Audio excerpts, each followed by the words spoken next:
आप सबका अमरीन पाठशाला में स्वागत है। आपकी अपनी हिंदी टीचर आज रीतिकाल पार्ट 2 लेकर आई है। इससे पहले हमने रीतिकाल का पार्ट 1 करा है, तो जिन बच्चों ने नहीं देखा है तो हिंदी साहित्य की प्लेलिस्ट में जाकर देख सकते हैं। ये हमारी क्लास नंबर 18 है। 17 क्लासों तक हमने जो 1 to 17 क्लासेस में आदिकाल, भक्तिकाल और रीतिकाल पार्ट 1 कर चुके हैं। ये क्लास टीजीटी पीजीटी की तैयारी कर रहे हैं, नेट जेआरएफ हो या सेट हो, या आपके बीए एमए में लगा हुआ कोर्स हो, या आरपीएससी या डीएसएसबी हो, या हिंदी की कोई भी परीक्षा हो, यूपीएसआई वगैरह, उन सब के लिए महत्वपूर्ण क्लास है। ये आप देख जाएंगे तो आपको बहुत इंपॉर्टेंट क्लास लगेगी। या रीतिकाल पार्ट 2 कर रहे हैं, तो चलिए हम ज़्यादा समय बर्बाद ना करते हुए क्लास की तरफ बढ़ते हैं। जब तक जिन बच्चों ने अभी तक हमारे चैनल को सब्सक्राइब नहीं किया तो वो सब्सक्राइब करेंगे, वीडियो को लाइक करेंगे और कमेंट करेंगे। तो इसलिए अगर सब्सक्राइब करने पर ऑल पे जाकर आप लोग क्लिक कर देंगे, जिससे आपको सारी नोटिफिकेशन वीडियो अपलोड होते ही मिलती रहेंगी। तो चलिए हम याद पढ़ते हैं रीति सिद्ध कवि क्या होते हैं। हमने नामकरण वगैरह, इसकी पूर्व पीठिका जो होती है, सब चीजें हमने रीतिकाल की पढ़ ली हैं। अब हम रीति सिद्ध कवि जो होते हैं उनके बारे में पढ़ते हैं कि रीति सिद्ध कवि कौन कौन से होते हैं। हमने इसका वर्गीकरण पार्ट 1 में पढ़ा है, रीतिबद्ध, रीति सिद्ध, रीति मुक्त। तो अब हम रीति सिद्ध के बारे में पढ़ रहे हैं, वर्गीकरण का कैसे, किसने नाम दिया है, कैसे नाम दिया। ये पार्ट 1 जिसने नहीं देखा है, इंपॉर्टेंट है, वो देख सकते हैं जाके। अब हम रीति सिद्ध कवि से प्रारंभ करते हैं कि आचार्य रामचंद्र शुक्ल ने बिहारी लाल को रसवादी माना है, जबकि डॉक्टर नगेंद्र ने ध्वनिवादी स्वीकार किया है। तो आचार्य रामचंद्र शुक्ल जो है, बिहारी लाल जो कवि हैं, उन्हें रसवादी माना है, लेकिन डॉक्टर नगेंद्र ध्वनिवादी मान रहे हैं। तो बच्चों आपको ऐसे समझ में नहीं आएगा, पार्ट 1 देखना जरूरी है, जिससे आपको रीतिकाल पूरा समझ में आए। क्योंकि यहाँ पर 3 धाराएं में रीतिकाल को बांटा हुआ है, जिसे आप देख पर पढ़ेंगे, समझेंगे, तभी आपको चीजें समझ में आएंगी। तो आपको जब पता चल गया बच्चों, बिहारी लाल को रसवादी कवि बोला जा रहा है, जबकि डॉक्टर जो आचार्य रामचंद्र शुक्ल हैं रसवादी कवि भी बोल रहे हैं, लेकिन डॉक्टर नगेंद्र है ध्वनिवादी। तो आपको पता होना चाहिए बिहारी लाल को रसवादी और ध्वनिवादी कवि के रूप में स्वीकार किया गया है। श्री राधा चरक गोस्वामी ने बिहारी लाल को पीयूष वर्षी मेघ की उपमा दी है। जो श्री राधा चरण गोस्वामी हैं, उन्होंने बिहारी लाल को पीयूष वर्षी मेघ की उपमा दे दी गई है। तो आपको पता होना चाहिए, पीयूष वर्षी मेघ की उपमा बिहारी लाल को मिली है। और किसने दी है? श्री राधा चरण गोस्वामी ने। श्री राधा चरण गोस्वामी ने। अब आगे जान लेते हैं हम लोग बिहारी लाल का संक्षिप्त जीवन जान लेते हैं कि बिहारी लाल का कब जन्म और मृत्यु कब हुआ, पिता, गुरु, संप्रदाय, आश्रय और जन्म स्थान कौन कौन सा जान लेते हैं। तो इनका जन्म 1595 ईस्वी से लेकर 1663 ईस्वी तक माना जाता है। ये गोविंदपुर के इनका जन्म स्थान है। पिता का नाम केशव दास था और गुरु नरहरि दास थे। और निम्बार्क संप्रदाय के नरहरिदास संप्रदाय के क्या नाम है? निम्बार्क संप्रदाय से है। और आश्रयदाता महाराज जय सिंह के आश्रयदाता कवि थे। तो आपको इतना पता होना चाहिए कि ये गोविंदपुर इनका जन्म स्थान है, पिता का नाम केशव दास है और गुरु जो रहे नरहरिदास रहे। और इस संप्रदाय इनका निम्बार्क था। बिहारी लाल का जो संप्रदाय था वो निम्बार्क था और महाराज जय सिंह के आश्रयदाता कवि। तो बच्चों पहले जो कवि हुआ करते थे, किसी न किसी कवि, राजा बादशाह या जो भी रहते थे, उनके आश्रय के रूप में रहते थे, उनके कवि के रूप में उनका लेखा जोखा लिखते रहते, उनकी प्रशंसा में लिखते रहते, उनके युद्धों का वर्णन लिखते रहते थे। क्योंकि जब वो लिखेंगे तो वहां पर भी इन्हें एक नौकरी के रूप पर नौकरी मिली हुई होती थी, और वह वहां पर उन्हीं से ही उनका घर बार चल रहा था, उन्हीं के पैसे से, उन्हीं महाराजा राजा बादशाह के पैसों से उनका घर बार चलता था। इसलिए वो आश्रयदाता कवि कहलाते थे।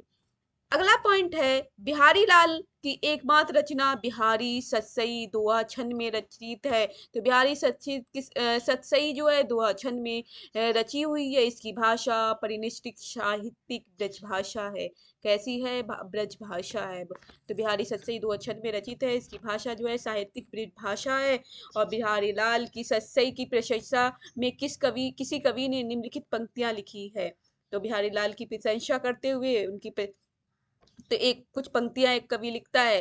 सत सैया के दोहरे ज्यों नावक के तीर, देखन में छोटे लगे, बैधे सकल शरीर। भेद देते हैं पूरे शरीर को, जिस तरह से छोटे जो होते हैं नावक तीर जो होते हैं भेद देते हैं, उसी के बारे में इनके दोहों के बारे में बताया गया है। डॉक्टर जॉर्ज गियर्सन के अनुसार यूरोप में बिहारी सतसई के समकक्ष कोई रचना नहीं है। तो डॉक्टर जॉर्ज गियर्सन जो है वो बताते हैं, क्या बताते हैं कि यूरोप में बिहारी सतसई जैसी कोई भी रचना अभी तक उपलब्ध नहीं है, उसके समकक्ष में कोई भी बिहारी सतसई के बराबर नहीं आ सकता है। तो ये डॉक्टर जॉर्ज ग्रियर्सन ने बताया, इंपॉर्टेंट पॉइंट है, तो बच्चों आपको पता होना चाहिए।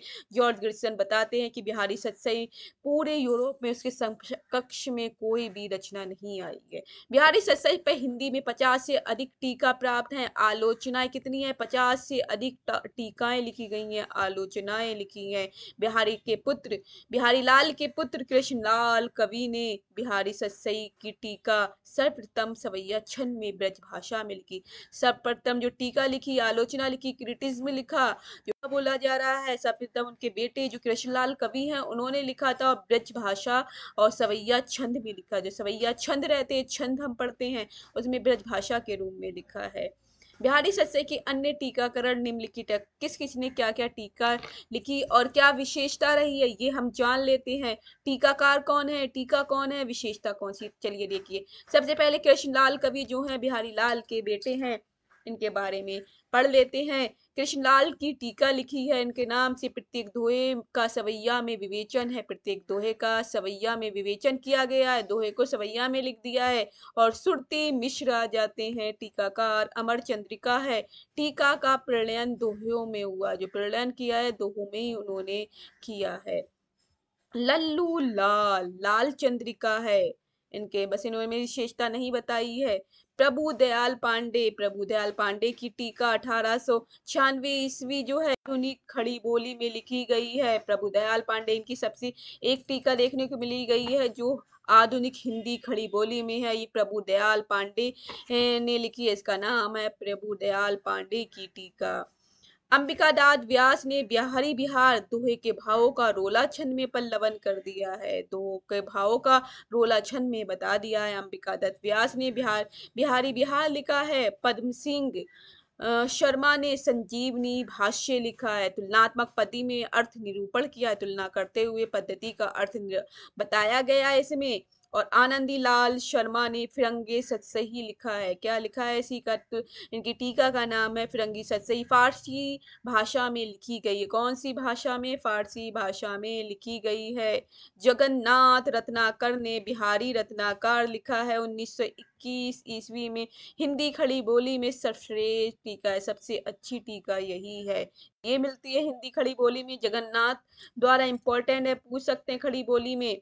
और एक आपकी मिल जाती है प्रभुदयाल पांडे की, ये भी इम्पोर्टेंट है, ये भी आधुनिक खड़ी बोली में लिखी गई है। और ये आधुनिक खड़ी बोली में लिखी गई और हिंदी खड़ी बोली में सर्वश्रेष्ठ टीका है, सबसे अच्छी टीका मानी गई है। जगन्नाथ की और प्रभुदयाल पांडे इन दोनों की आधुनिक खड़ी बोली में ही है। बिहारी सतसई का अन्य भाषा में किया गया अनुवाद, जो अन्य दूसरी भाषाओं में अनुवाद किया गया, कौन से अनुवादक रहे, अनुवादित नाम और भाषा कौन सी रही। पंडित परमानंद श्रृंगार सप्तशती बोला है, इन्होंने संस्कृत भाषा में करा है अनुवाद जो किया है। मुंशी देवी प्रसाद प्रीतम ने गुलदस्त बिहारी करा है, इसे उर्दू में लिख दिया है। मुंशी देवी प्रसाद ने उर्दू में गुलदस्त बिहारी के नाम से किया है। बिहारी लाल के समस्त दोहों की संख्या 719 थी, किंतु जगन्नाथ दास ने रत्नाकर ने इनके दोहों की संख्या 713 ही मानी है। बिहारी सतसई में सर्वाधिक प्रभाव निम्न कवियों पर पड़ा है, कौन से कवियों पर पड़ा है। अमरूक शतक संस्कृत में है। हाल शालिवाहन का है। गाथा सप्तशती है प्राकृत में है। गोवर्धनाचार्य आर्य सप्तशती है, संस्कृत भाषा में है। तो आप देख सकते हैं किस तरह से बिहारी सतसई पर सर्वाधिक प्रभाव निम्न कवियों पर पड़ा। जो बिहारी सतसई का सबसे अधिक प्रभाव किन कवियों पे पड़ा, एक तो अमरूक पे पड़ा, एक हाल पे पड़ा, एक गोवर्धनाचार्य पे पड़ा है। तो इन्होंने भी उसी तरह से कुछ लिखने की कोशिश की है। संस्कृत के आचार्य बलदेव उपाध्याय ने लिखा है। अब बलदेव उपाध्याय क्या लिखते हैं जो संस्कृत के आचार्य है? हाल गाथा के गोवर्धन आर्य के तथा बिहारी दोहा के बादशाह हैं। बिहारी किसके हैं? दोहा के बादशाह हाल गाथा के हैं और गोवर्धन आर्य के। तो आर्य जो छंद है उसके बात है। तो बलदेव उपाध्याय लिखते हैं हाल जो है गाथा के बादशाह रहे हैं और गोवर्धन आर्य के बादशाह रहे, लेकिन बिहारी दोहा के बादशाह हैं। जो बिहारी हैं वो दोहा के बादशाह है। ये 3 लोगों के बारे में यहाँ बताया गया है। इंपॉर्टेंट है बच्चों पॉइंट ये कि संस्कृत आचार्य बलदेव उपाध्याय लिखते कि हाल गाथा के हैं, गोवर्धन आर्य के तथा बिहारी दोहा के बादशाह हैं। आचार्य रामचंद्र शुक्ल ने बिहारी के संदर्भ में निम्न बातें लिखी हैं। क्या बातें लिखी हैं? ये बहुत इंपॉर्टेंट बच्चों आपके लिए हैं। आचार्य रामचंद्र शुक्ल की वेरी इंपॉर्टेंट, आप लगा सकते हैं वेरी वेरी इंपॉर्टेंट, इसलिए मैं यहाँ पर लिख रही हूँ वेरी इंपॉर्टेंट है। अब यहाँ पर आप देख लीजिए, आचार्य पहला पॉइंट लिख रहे हैं आचार्य रामचंद्र श्रृंगार रस के ग्रंथों में जितनी ख्याति और जितना मान बिहारी सतसई का हुआ उतना और किसी का नहीं। इसका एक दोहा हिंदी साहित्य में एक एक रत्न माना जाता है। तो इन एक एक दोहा है बिहारी का, वो हिंदी साहित्य में रत्न के रूप में माना जा रहा है, एक एक रत्न के रूप में माना जा रहा है। तो श्रृंगार रस के ग्रंथों में जितनी ख्याति और जितना मान बिहारी सतसई को मिला है, इन्हें ख्याति मिली है, प्रसिद्धि मिली है, मान मिला है, उतना किसी और को नहीं मिला है, क्योंकि इनका एक एक दोहा हिंदी साहित्य में एक एक रत्न के बराबर माना गया है। ये किसके बारे में आचार्य रामचंद्र शुक्ल लिखते हैं? बिहारी के बारे में लिख रहे हैं। अब दूसरा पॉइंट देखिए, यदि प्रबंध काव्य एक विस्तृत वनस्थली है तो मुक्तक एक चुना हुआ गुलदस्ता है। तो बोलते हैं कि प्रबंध पाए एक विस्तृत फैली हुई वनस्थली के रूप में आ जाता है। वन जहां तक फैला हुआ होता है तो मुक्तक एक चुना हुआ गुलदस्ता मान सकते हैं। मुक्तक काव्य उनका एक चुना हुआ गुलदस्ता है, जिस तरह से फूलों के गुच्छे को वहां से वनस्थली में से निकालकर गुलदस्ते में चुन देते हैं। कितनी अच्छी बातें आचार्य रामचंद्र शुक्ल लिख रहे हैं। यहाँ पर तीसरी बात लिखते हैं, जिस कवि में कल्पना की समाहार शक्ति के साथ भाषा की समाहार शक्ति जितनी अधिक होगी उतनी ही वह मुक्तक की रचना में सफल होगा। यह क्षमता बिहारी में पूर्ण रूप से वर्तमान थी, बिहारी में पूर्ण रूप से मिलती है कि जिस कल्पना की भी मिलती है और भाषा की समाहार शक्ति भी उतनी ही अधिक मिलती है। तो ये आप देख सकते हैं कितनी अच्छी बात बताई है कि जिस कवि में कल्पना का की समाहार शक्ति के साथ भाषा की समाहार शक्ति जितनी अधिक होगी, कल्पना तो कर सकता है, उसके साथ साथ उसे उस कल्पना को अच्छे रूप में भाषा के रूप में लिख भी सकता है। वह मुक्तक की रचना में सफल होगा, जो मुक्तक है उसकी रचना में। और ये क्षमता किसमें? बिहारी में पूर्ण रूप से विद्यमान थी, वर्तमान थी। अब चौथा पॉइंट देखिए क्या लिखते हैं आचार्य रामचंद्र शुक्ल, बिहारी की रस व्यंजना का पूर्ण वैभव उनके अनुभव के विधान में दिखाई पड़ता है। तो बिहारी की रस व्यंजना का जो पूर्ण वैभव है, पूरा वैभव है, उनके अनुभवों के विधान में दिखाई पड़ रहा है।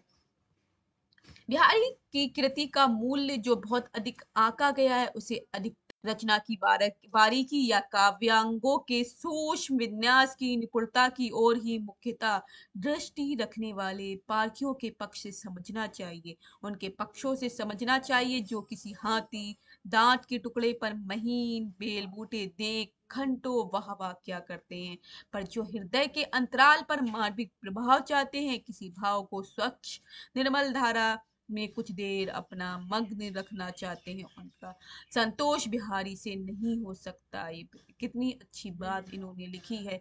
और इसी तरह से 6 पॉइंट लिख रहे हैं, भावों का बहुत उत्कृष्ट और उदात रूप बिहारी में नहीं मिलता। कविता उनकी श्रृंगारी है, वह प्रेम की उच्च भूमि पर नहीं पहुंचती, नीचे ही रह जाती है। तो कितनी अच्छी बात यहाँ पर इन्होंने लिखी कि भावों का वह उत्कृष्ट रूप उदार रूप जो है बिहारी में तो नहीं मिलता है, लेकिन कविता उनकी श्रृंगारी जरूर है, पर प्रेम में उच्च भूमि पर नहीं पहुंचती। जो प्रेम का लेवल है उच्च नहीं पहुंचता, वो नीचे ही रह जाती है। अब यहाँ पर वृंद के बारे में बताया गया है, वृंद कवि हैं उसके बारे में जान लेते हैं। यहाँ से दूसरे कवि स्टार्ट हो जाते हैं, प्रारंभ हो जाते हैं, देख लेते हैं।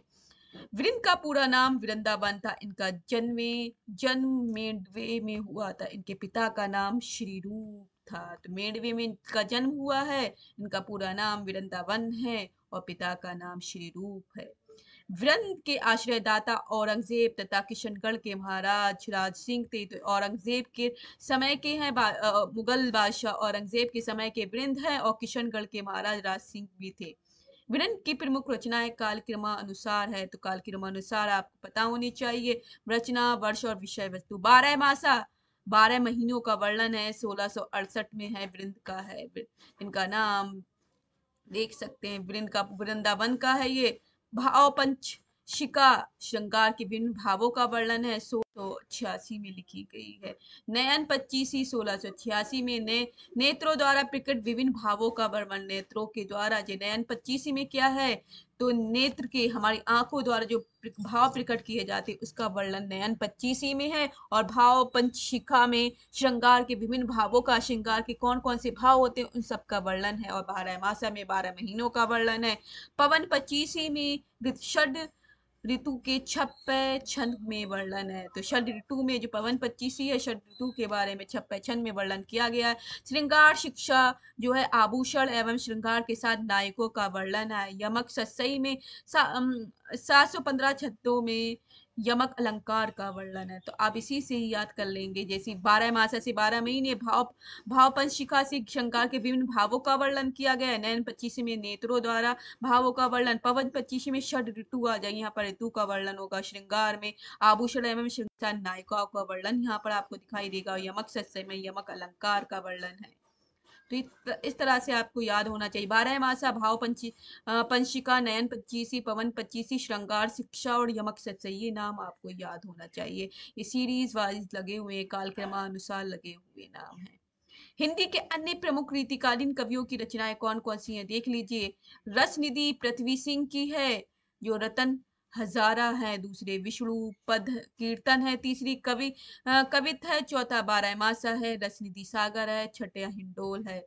ये रसनिधि पृथ्वी सिंह की है रचनाएं। और निरप शंभुनाथ सिंह सोलंकी की नायिका भेद, नक्शिक, सात शतक, ये आ जाएंगे। नेवाज का शकुंतल नाटक है, जो नेवाज है उनका शकुंतल नाटक है। कृष्ण कवि लाल का बिहारी सत्सई की टीका है। कृष्ण कवि लाल जो है उनकी बिहारी सत्सई टीका है। विदुर प्रजागर है। हटी जी का श्री राधा सुधा शतक है, 103 छंद में है। विक्रमादित्य का विक्रम सत्सई और ब्रजलीला है। और राम सहाय भगत का राम सत्सई, वाणी भूषण, वृत्रंगिणी और ककहरा है। बेनी वाजपेयी का फुटकर चंद है। और पजनेश का पजनेश प्रकाश, नक्शिक्ष और मधुर प्रिया है। तो आप देख सकते हैं, रसनिधि पृथ्वी सिंह को निरप शंभु नाथ सिंह सोलंकी और नेवास कृष्ण कवि लाल हैं। हटी जी हैं विक्रमादित्य, राम सहाय भगत, वेनी वाजपेयी, पजनेस, ये सारे कवियों की रचनाएं हमने पढ़ी हैं। तो आप 1 2 3 बार इसे नजर जरूर डालिए, जिससे आपके माइंड में रहेगा। क्वेश्चन यहाँ से आता है तो आपके, अगर सुना हुआ होगा, आपने पढ़ा हुआ होगा, तो आपको वहां से क्वेश्चन कर पाएंगे। राम सहाय भगत का ककहरा जायसी का अकरावट शैली में, तो इम्पोर्टेंट पॉइंट आपको ये याद होना चाहिए। मोस्ट इम्पोर्टेंट आप लिख सकते हैं, वेरी इंपॉर्टेंट लिख सकते हैं। तो राम सहाय भगत जो ककहरा जायसी, जो ककहरा ककहरा है, किस नाम से है, ककहरा जायसी की अखरावट शैली में लिखा गया है। तो राम सहाय भगत का ककहरा जो है, ककहरा जो एक रचना की है, वो जायसी की अखरावट शैली में रचित है। तो जायसी की अखरावट की शैली है, उसी में ही लिखा गया है। इम्पोर्टेंट पॉइंट था। अब आ जाते हैं हम रीति मुक्त कवि के बारे में। जो रीति से मुक्त कवि है वो जान लेते हैं। रीति मुक्त कवि है आलम जाति के ब्राह्मण थे, किंतु शेख नाम की रंगरेजिन से विवाह कर मुसलमान हो गए थे। तो आलम जाति के तो ब्राह्मण थे, लेकिन शेख रंगरेजिन जो होती है जाति की रंगरेजिन, उससे विवाह कर कर मुसलमान हो गए थे। आलम औरंगजेब के दूसरे बेटे बहादुर शाह मुअज्जम के आश्रय में रहते थे। तो आलम जो थे, उनके औरंगजेब के दूसरे बेटे जो थे बहादुर शाह और मुअज्जम के आश्रय में रह रहे थे। आलम का कविता काल सन 1683 से 1703 तक माना जाता। इन प्रमुख कृतियां कौन कौन सी है देख लेते हैं। आलम केली है, माधवानल काम कंदला है, आलम का माधवानल काम कंदला है, सुदामा चरित आलम की है, और श्याम सनेही। तो आपको आलम की कृतियां पता होना चाहिए कौन कौन सी हैं। 4 हैं। पहले नंबर पे आलम केली, दूसरे नंबर पे माधवानल काम कंदला, तीसरे नंबर पे सुदामा चरित, और चौथा श्याम सेन ही। ये चारों आलम की कृतियां हैं। आलम जाति के तो ब्राह्मण रहे थे, लेकिन बाद में अंग्रेज हो गए थे कि एक रंगरेजिन से विवाह करके, जो शेख नाम की रंगरेजिन थी, उससे विवाह करके मुसलमान हो गए थे। और ये औरंगजेब के जो दूसरे बेटे बहादुर शाह, लेकिन बहादुर शाह जफर जो हमारे आजादी के टाइम पे रहे वो अलग हैं, और ये बहादुर शाह अलग हैं। ये पहले के हैं, ये दादा परदादा सरदादा मान सकते हैं। 1703 के आसपास के हैं, 1683 से 1703 के आसपास। लेकिन हमारा जो युद्ध हुआ है बहादुर शाह जफर वाला, झांसी की रानी वाला, 57 में हुआ। ये बात की बातें हैं, तो ये बहुत पुरानी बात है। तो इससे बहुत पहले के ये हुए ये बहादुर शाह जफर 1 है, और जो बहादुर शाह जफर 2 है वो दूसरे हैं, वो 2 नंबर के हैं जिनका युद्ध में वर्णन है। तो ये इन दोनों को अलग करके आप देखेंगे, बहादुर शाह जफर वो वाले नहीं हैं जो युद्ध के समय थे, जब हमारा 1857 का विद्रोह हुआ था, वो वाले ये बहादुर शाह जफर नहीं है। ये उन्हीं के पीढ़ी दर पीढ़ी वाले दादा परदादा रहे हैं। तो बहादुर शाह जफर मुअज्जम के आश्रय में रहते थे। आलम केली, माधवानल, कामकंदला, सुदामा चरित, श्याम सेने, ये आलम की कृतियां हैं। आलम के विषय में आचार्य शुक्ल ने लिखा है। तो आचार्य शुक्ल ने 2 बातें लिखी हैं। तो पहली बात देख लेते हैं। ये प्रेमोन्मत्त कवि थे और अपनी तरंग के अनुसार रचना करते थे। इसी से इनकी रचनाओं में हृदय तत्व की प्रधानता है। प्रेम की पीर या इश्क का दर्द इनके एक एक वाक्य में हुआ है। तो इनके वाक्य में प्रेम का पीर बोल सकते हैं, या इश्क, या प्रेम का पीर, या प्रेम का इश्क का जो दर्द रहता है इनके हर एक वाक्य में मिलता है। तो ये प्रेम उन्मुक्त कवि थे, प्रेम से भरे हुए कवि थे, और अपने प्रेम की तरंग के अनुसार ही रचना करते थे। इसी से इनकी रचनाओं के हृदय तत्व की प्रधानता थी। अगला देख लेते हैं। प्रेम की तन्मयता की दृष्टि से आलम की गणना रसखान और घनानंद की कोटि में ही होनी चाहिए। तो जैसे रसखान की हम प्रेम की कोटि में रखते हैं, घनानंद को रखते हैं, उसी तरह से प्रेम की तन्मयता की दृष्टि से आलम की गणना भी किस में होना चाहिए? रसखान और घनानंद की कोटि में ही होनी चाहिए। आचार्य रामचंद्र शुक्ल ने घनानंद के विषय में लिखा है, ये साक्षात रसमूर्ति और ब्रजभाषा काव्य के प्रधान स्तंभों में है। तो ये साक्षात रसमूर्ति हैं और ब्रजभाषा काव्य के प्रधान जो प्रधान स्तंभ होते हैं उनमें से एक है। घनानंद का संक्षिप्त परिचय देख सकते हैं। अब घनानंद के बारे में आ जाते हैं। जो कवि अभी तक हमने आलम के बारे में पढ़ा, अब घनानंद के बारे में पढ़ रहे हैं। इनकी मृत्यु स्थान, संप्रदाय, प्रेयसी, ये सारी चीजें, और आश्रयदाता कौन है, ये सब पढ़ेंगे। तो घनानंद का जन्म 1689 से 1739 तक माना जाता है। जन्म स्थान बुलंदशहर जो उत्तर प्रदेश में, वहां माना जा रहा है। मृत्यु स्थान वृंदावन में है। तो वृंदावन मथुरा के पास जो है वहां पर हुई है। और संप्रदाय निम्बार्क संप्रदाय है। प्रियसी जो इनकी रही है, प्रेमिका बोल सकते हैं। मणि का सुजान है। और आश्रयदाता मोहम्मद शाह रंगीले के आश्रयदाता कवि थे। घनानंद के संदर्भ में ब्रजनाथ ने 2 सवैया लिखे हैं। कौन कौन से 2 सवैया है वो देख लेते घनानंद के संदर्भ में ब्रजनाथ ने।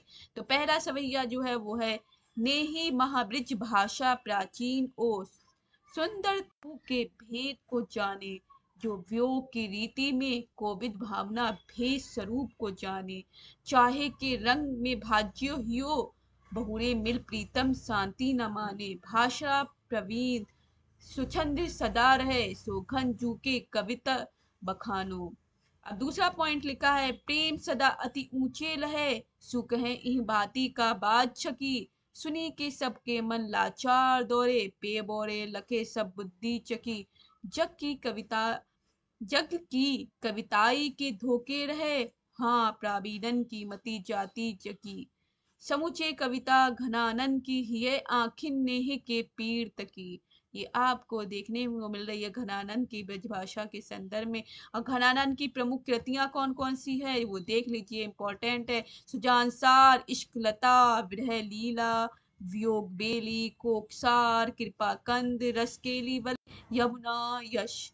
तो आप देख सकते हैं घनानंद की कृतियां कौन कौन सी, सुजानसार है, इश्कलता है, विरह लीला है, वियोग बेली है, कोकसार है, कृपाकंद है, रसकेली वल्ली है, यमुना, यश है। इनकी विरह लीला ब्रजभाषा में किंतु फारसी में छंद है। विरह लीला जो है ब्रजभाषा में, लेकिन फारसी में छंद है।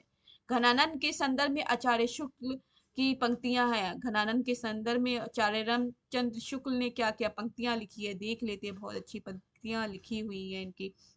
सामने अभी 5 दिखाई दे रही हैं, तो हम पहले नंबर पे चल रहे हैं।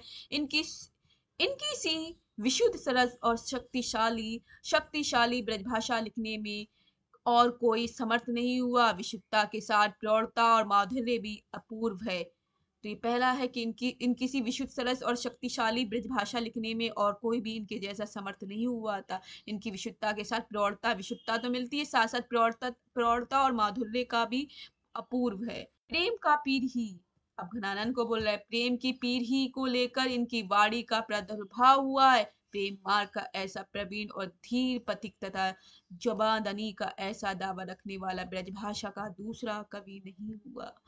प्रेम की, अब तीसरा पॉइंट देख लेते हैं। प्रेम की अनिवार्यता का आभास घनानंद ने विरोधाभासों के द्वारा किया है। और चौथा पॉइंट है, घनानंद जी उन विरले कवियों में हैं जो भाषा की व्यंजना बढ़ाते हैं। अपनी भावनाओं के अनूठे रूप रंग की व्यंजना के लिए भाषा का ऐसा बेधड़क प्रयोग करने वाला हिंदी के पुराने कवियों में दूसरा नहीं हुआ है। भाषा के लक्षण और व्यंजक बल्कि सीमा तक नहीं है, इसकी पूरी परख इन्हीं को थी। तो बता रहे हैं किस तरह से इन्हें पूरी परख भाषा लक्षणों की थी, व्यंजनों की थी, इन्हें पूरी परख यहीं पर ही देखने को मिलती है। 5वें नंबर पे बताया है, लाक्षणिक मत्ता और प्रयोग चित्रे की जो छटा इनमें दिखाई पड़ी है। खेद है, दुख है कि वह फिर पौने 200 वर्ष पीछे जाकर आधुनिक काल के उत्तरार्ध में अर्थात वर्तमान काल की नूतन काव्य धारा में ही अभिव्यंजनावाद के प्रभाव से कुछ विदेशी रंग लिए प्रकट हुई है। मतलब इस बहुत समय बाद देखने को आधुनिक काल में मिलती है। तो ये सारी बातें ये बता रहे हैं। रामधारी सिंह दिनकर ने लिखा है, क्या लिखा है, रीतिकाल की बौद्धिक विरहानुभूति, निष्पाड़ता और कुंठा के वातावरण में पीड़ा घनानंद की पीड़ा की टीस सहसा ही हृदय को चीर देती और मन सहज ही मन मान लेता है कि दूसरों के लिए किराए पर आंसू बहाने वालों के बीच में ये एक ऐसा कवि है जो सचमुच अपनी पीड़ा में ही रो रहा है। तो रामधारी सिंह ने कितनी अच्छी तरह से लिखा है कि रीतिकाल के बौद्धिक विरहानुभूति जो होती है, दुख की अनुभूति जो करते हैं, निष्पारता और कुंठा के साथ के वातावरण में घनानंद की पीड़ा टीस सहसा ही हृदयों को चीर देती है। जो घनानंद की पीड़ा की जो टीसें निकलती होती है, दर्द की जो टीसें निकल रही है, हमारे हृदय को भी चीर देती है। और मन सहज की मान लेता है और मन अपने आप ही मान जाता है कि दूसरों के लिए किराए पर आंसू बहाने वाले, जो दूसरों के लिए जो किराए पर बस दिखावे के आंसू बहाने वाले जो लोग होते हैं, उनके बीच भी एक ऐसा कवि था जो सचमुच अपनी पीड़ा में ही रो रहा था, जो सचमुच वास्तव में रियल में अपनी पीड़ा में ही रो रहा है।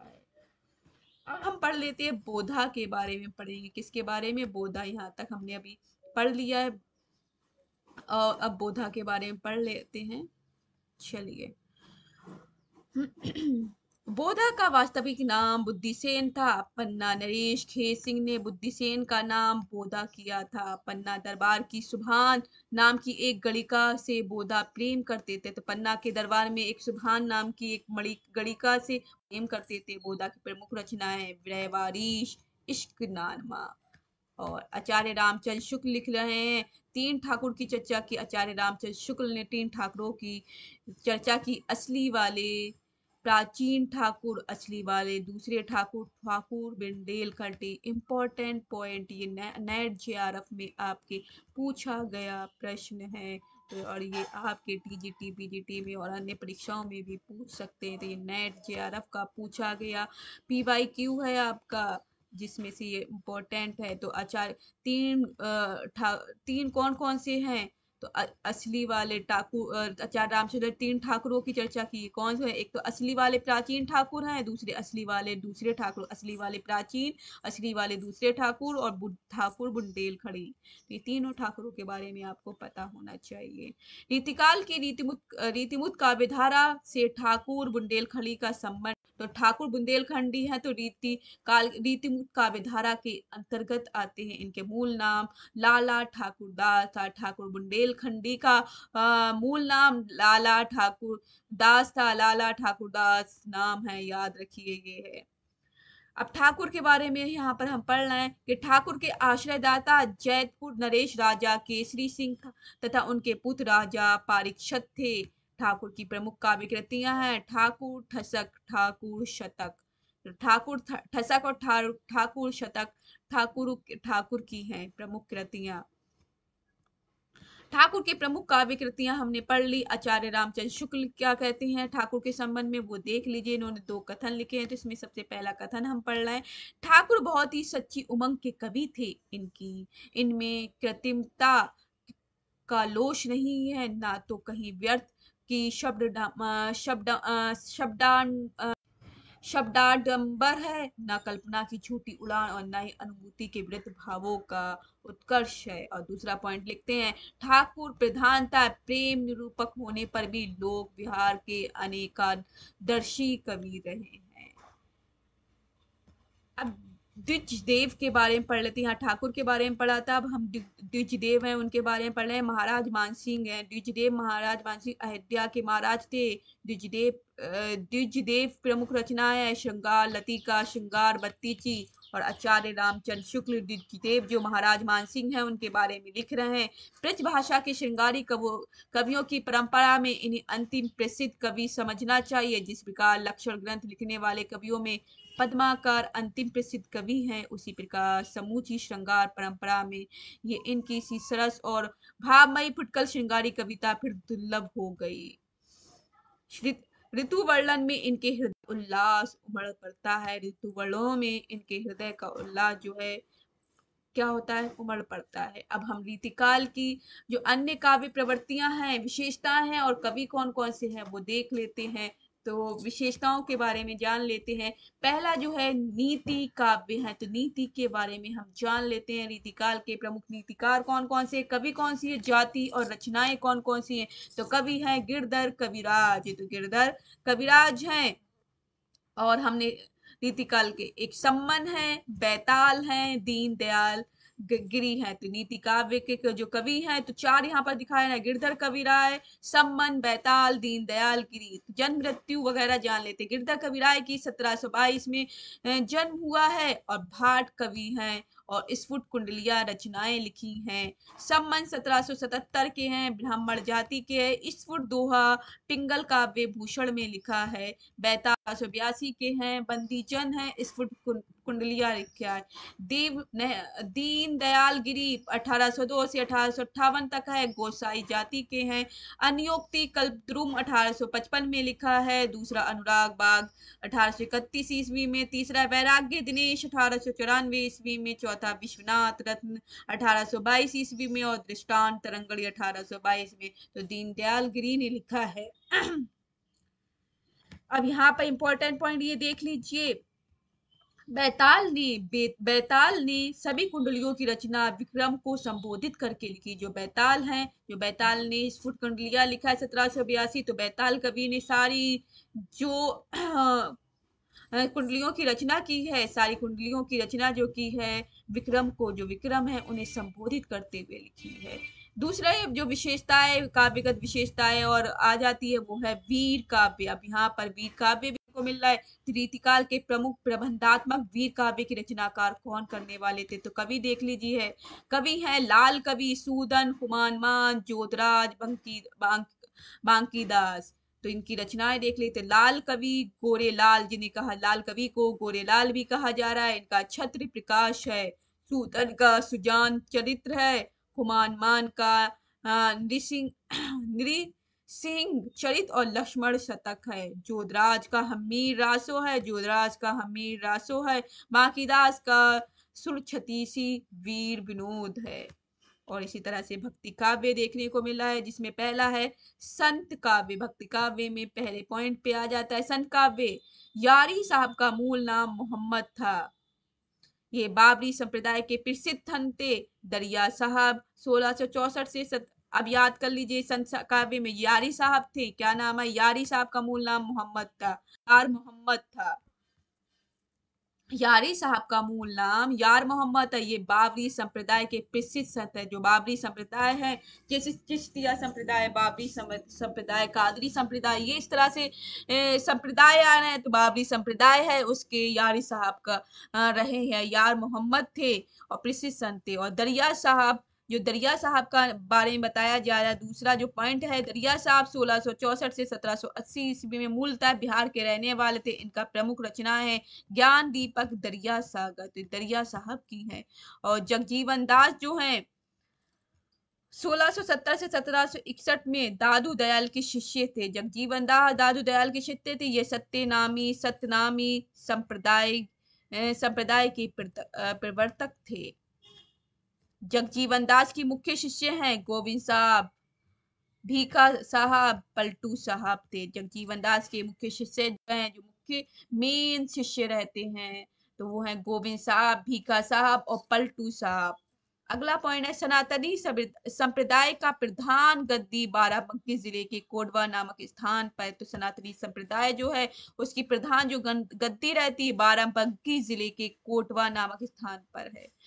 जगजीवन की प्रमुख रचनाएं हैं, तो वो जान लेते हैं। जगजीवन की जो प्रमुख रचनाएं हैं वो कौन कौन सी हैं, वो जान लेते हैं।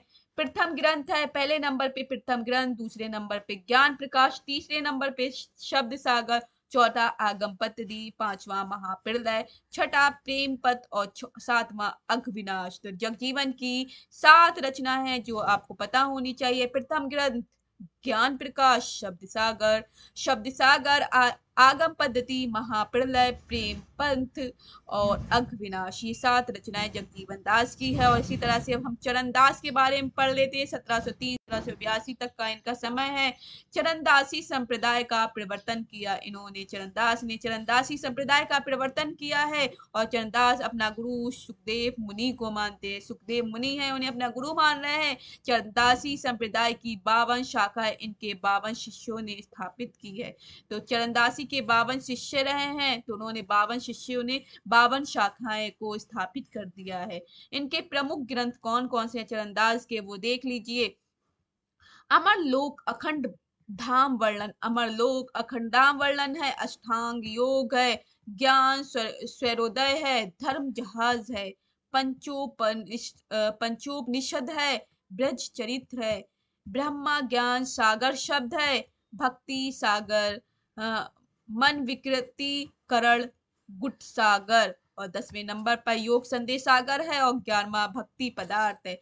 तो इनके चरणदास के सुखदेव मुनि को मान रहे हैं। इनके चरणदास संप्रदाय की जो 52 शाखाएं हैं, इनके 52 शिष्यों ने ही बनाई है। और इनके 11 ग्रंथ माने गए, चरणदास के 11 ग्रंथ माने गए हैं, जो मैंने अभी सामने आपको दिखाए हैं। आप पढ़ सकते हैं। अमरलोक अखंड धाम वर्णन, अष्टांग योग, ज्ञान स्वरोज, धर्म जहाज, पंचोपनिषद, ब्रजचरित, ब्रह्मा ज्ञान सागर शब्द, भक्ति सागर, मंग विकृति करण गुट सागर, योग संदेश सागर, भक्ति पदार्थ, ये 11 हो गए हैं। अब हम पढ़ते शिव नारायण के बारे में। किसके बारे में? शिव नारायण के बारे में पढ़ लेते हैं। शिव नारायण 1716 से 1791 ईस्वी ने शिव नारायणी संप्रदाय का प्रवर्तन किया। तो शिव नारायण ने शिव नारायणी संप्रदाय का प्रवर्तन किया है, उसे चलाया है। शिव नारायण के ने संत दुखहरन दास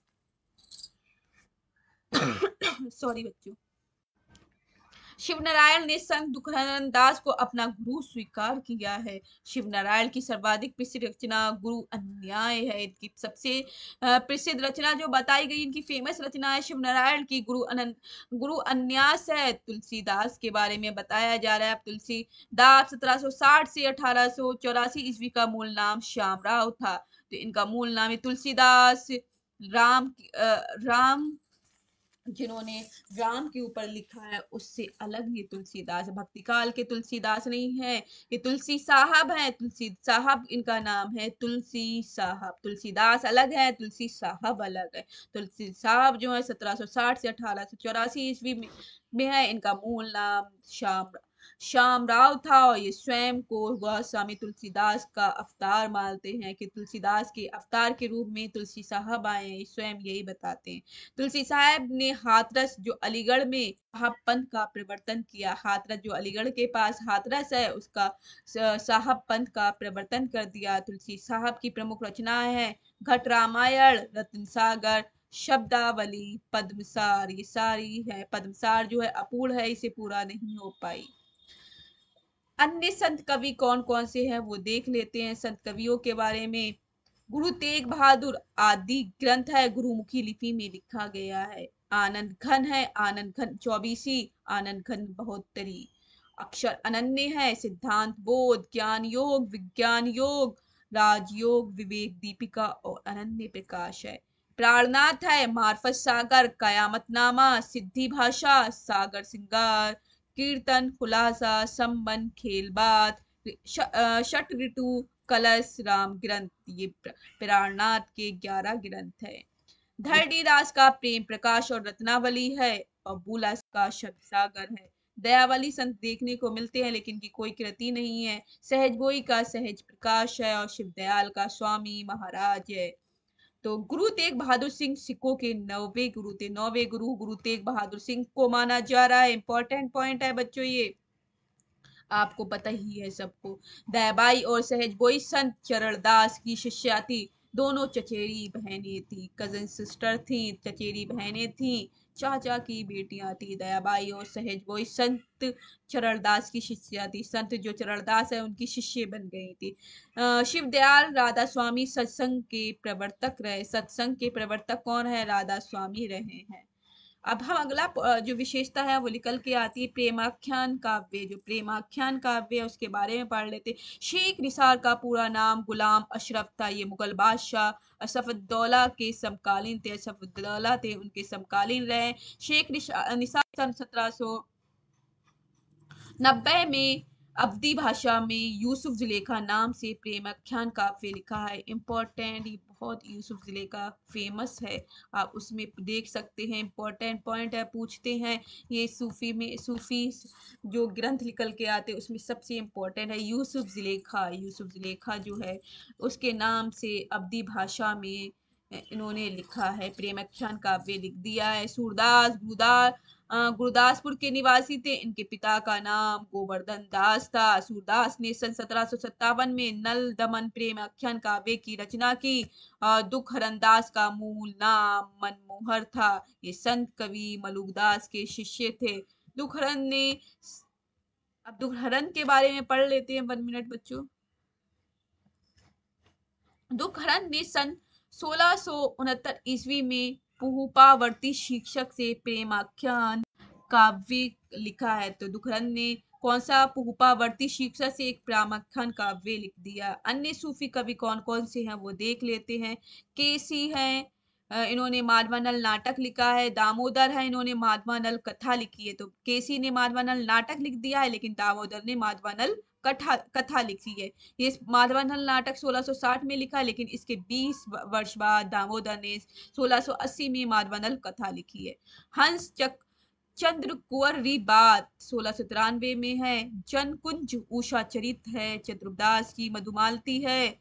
और देखो मधुमालती 1780 में, ये मधुमालती अलग है चतुर्दास की, लेकिन मंझन की मधुमालती भी आती है, वो अलग है। सेवाराम का नल दमयंती चरित है। जीवनदास नागर उषा अनिरुद्ध है। उषा चरित जनकुंज का है और उषा अनिरुद्ध जो जीवनदास नागर का है। तो याद रखिए उषा चरित अलग हो गया, जनकुंज का है, लेकिन उषा जीवनदास नागर का है। मुरलीदास का उषा अनिरुद्ध है। उषा अनिरुद्ध 1831 का। एक उषा अनिरुद्ध 1780 वाला आएगा जनकुंज का, और मुरलीदास का उषा अनिरुद्ध जो आएगा ये हो जाएगा आपका, ये उषा चरित है, उषा अनिरुद्ध हो गया। वो एक उषा अनिरुद्ध जीवन दास सागर का आ गया 1829 का, और एक उषा अनिरुद्ध 1831 में मुरलीदास का हो गया। रामदास का उषा अनिरुद्ध 1837। तो इन सब की उषा अनिरुद्ध ही है, लेकिन हमारी डेट अलग है। 129 है, 31 है और 37 है। तो ये ध्यान रखिए, इंपॉर्टेंट है। ये आप देख सकते हैं, इनमें से कंफ्यूज करके पूछ सकते हैं डेट वाइज। तो आपको ये सारी तीनों याद होना चाहिए। जीवन दास का उषा निरुद्ध 1829, मुरलीदास का उषा निरुद्ध 1831 और रामदास का उषा निरुद्ध 1837। राम काव्य के बारे में बताया गया। रीतिकाल में रचित महत्वपूर्ण राम काव्य है। रीतिकाल में भी राम काव्य को लिखा गया। कौन कौन है? जानकी रसिक सरल है, अवध सागर है, राम प्रसंग है, भगवंत रामायण खींची है, रामायण हनुमत 25। जनकराज किशोरी शरण ने सीताराम विद्वान मुक्तावली लिखा है। सीताराम रस तरंगड़ी लिखा है। तीसरा जानकी करुणा भरण लिखा है। रघुवर करुणा भरण चौथे नंबर पे लिखा है। नवल सिंह ने रामचंद्र विलाप, आहला रामायण, अध्यात्म रामायण, रूपक रामायण, सीता स्वयंवर, राम विवाह खंडन, राम रामायण, रामायण सुमति, मिथिला खंड। ये नवल सिंह जो है इंपॉर्टेंट है, इनको याद करके रखिए। इनकी सारी कृतियां कौन सी है? रामचंद्र विलाप है, आला रामायण है, अध्यात्म रामायण है, रूपक रामायण है, सीता स्वयंवर है, राम विवाह खंड है, राम विवाह का जो खंड हुआ है नाम रामायण है, रामायण सुमिरनी है, मिथिला खंड है। तो नवल सिंह ने लिखा है। सारे किसने लिखे? नवल सिंह ने लिखा है।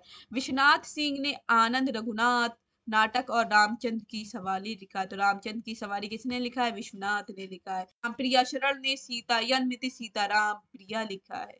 रसिक अली ने शरद ऋतु पदावली, होरी, अष्टयाम और मिथिला बिहारी लिखा है। सूरज सूरजराम पंडित ने जैमिन पुराण भाषा में 1748 ईस्वी में लिखा है। कृपा निवास ने भावना 25 समय प्रबंध, माधुरी प्रकाश जानकी सहस्त्रनामा लिखा है। और मधुसूदन ने रामाश्वमेध 1782 ईस्वी में लिखा है। जानकी शरण ने सियाराम रसमंजरी लिखा है। बाल अलीजू जो है ने प्रकाश लिखा है। गोकुलनाथ ने सीताराम गुणार्थ रव लिखा है, जो 1831 ईस्वी पे लिखा गया है। मनियार सिंह ने हनुमत 26, सौंदर्य लहरी सुंदरकांड और ललूक दास ने सत्योपाख्यान लिखा है। सत्योपाख्यान लिख दिया है। और गणेश ने वाल्मीकि रामायण श्लोकार्थ प्रकाश और हनुमत 25 लिखा है। एक 26 मनियार सिंह ने लिखा है। याद कर लीजिए कि हम मनियार सिंह ने हनुमत 26 लिखा है, लेकिन गणेश ने हनुमत 25 लिखा। 25 और 26 अलग अलग है।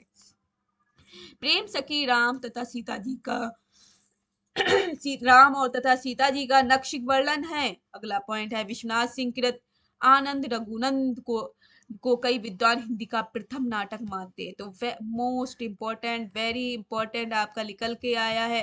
विश्वनाथ सिंह कृत जो है आनंद रघुनंदन नाम याद होना चाहिए। आनंद रघुनंदन को कई विद्वान हिंदी का प्रथम नाटक मान रहे हैं। आनंद रघुनंदन को हिंदी का प्रथम नाटक कुछ विद्वान मानते हैं। कृपा निवास ने 18वीं शती के अंतिम चरण में रामायण सखी संप्रदाय का प्रवर्तन किया था। प्रेम सखी का पूर्ण नाम बख्शी हंसराज श्रीवास्तव था।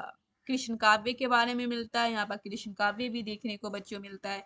तो कृष्ण काव्य रीतिका प्रमुख प्रबंधात्मक कृष्ण काव्य कवि कौन कौन से वो जान लेते। गुमान मिश्र हैं, इन्होंने कृष्ण चंद्रिका लिखी 1781 ईस्वी में। नैषद्य काव्य और छंदाटवी है।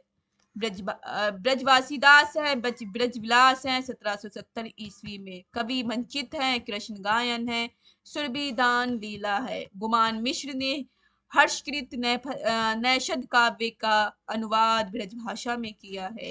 रीतिकाल गुमान मिश्र ने किया है। हर्षकृत नैषद्य काव्य का अनुवाद ब्रजभाषा में कर दिया है। रीतिकाल में रचित मुक्तक शैली में रचित कृष्ण काव्य कौन कौन से हैं वो देख लेते हैं। मुक्तक काव्य में रूप रसिक देव में निम्बार्क संप्रदाय है। हरिव्यास देव गुरु हैं, इन्होंने रचनाएं की। लीला वंशिती 1730 में। हरिव्यास यशामृत नित्य विहार पदावली बृहदोत्सव मणिमाला। और नागरीदास ने लिखा है मनोरथ मंजरी 1723 में। इश्क चमन जुगल रास माधुरी फाग विलास रास लता फाग विहार 1751 ईस्वी में। रसिक रत्नावली 1725 में। और इसी तरह से अलबेली अली ने विष्णु स्वामी रहे संप्रदाय, वंशी अली गुरु रहे।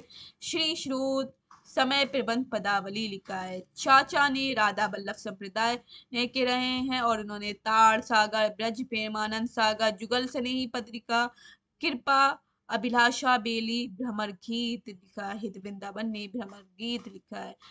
भगवत रसिक जो सखी रहे ललित मोहनी दास रहे, इन्होंने अनन्य निश्चयात्मक ग्रंथ लिखा है।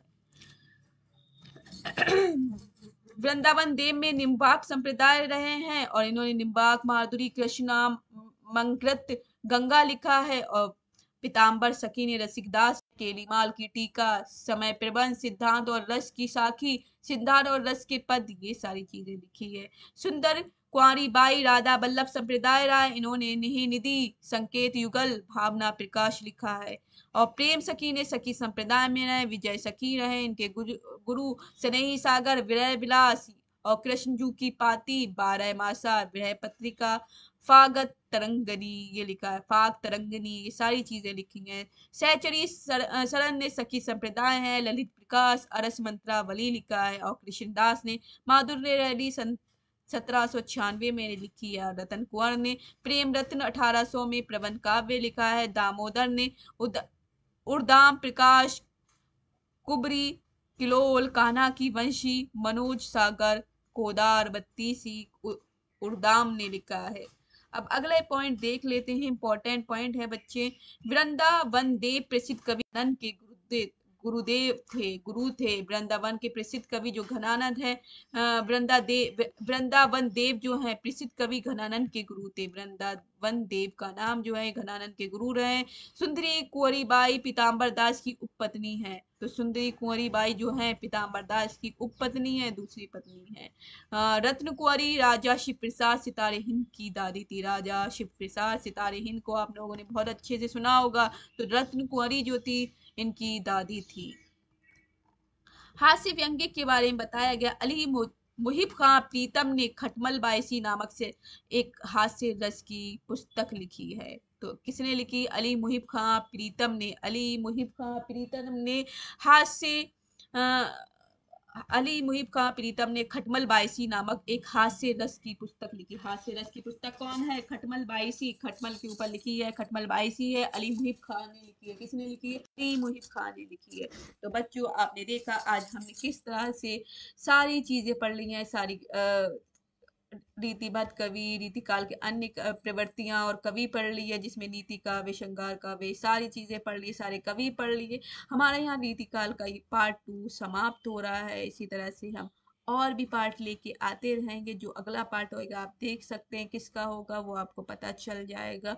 तो इसी तरह से रीतिकाल हमारा पार्ट 1 और पार्ट 2 बच्चों समाप्त हो गया है और हमने रीतिकाल पार्ट 2 कर लिया। जिन्होंने पार्ट 1 नहीं देखा है तो हमारी क्लास में जाकर देख सकते हैं, हमारी प्लेलिस्ट में जाकर से देख सकते हैं। हमारे चैनल का नाम अमरीन पाठशाला है, आप लोगों को बच्चों पता ही है। तो जिन्होंने अभी तक चैनल को सब्सक्राइब नहीं करा तो जल्दी से सब्सक्राइब करेंगे, वीडियो को लाइक करेंगे और कमेंट ज़रूर करिए और शेयर करिए ज़्यादा से ज़्यादा। और चलिए हम अगली क्लास में मिलेंगे, तब तक के लिए बाय बाय, टेक केयर। जहाँ रहें खुश रहें, आबाद रहें, मस्त रहें। Nice day. जय हिंद, जय भारत।